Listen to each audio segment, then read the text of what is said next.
আসসালামু আলাইকুম। সবাইকে শুভ সকাল। আসলে সকাল এখন নেই, ১০টা বাজতে গেছে।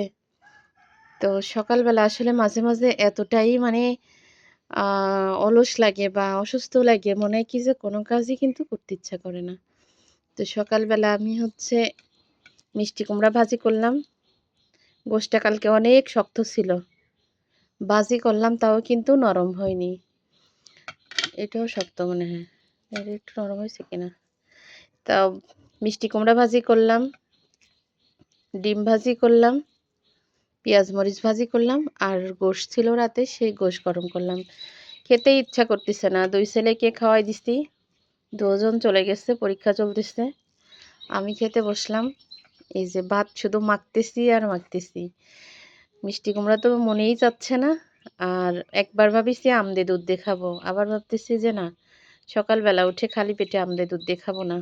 ভালো লাগতেছে না। মাঝে, মাঝে এত ব্যস্ত লোক আমি, এত রান্না-বান্না এত কিছু করি।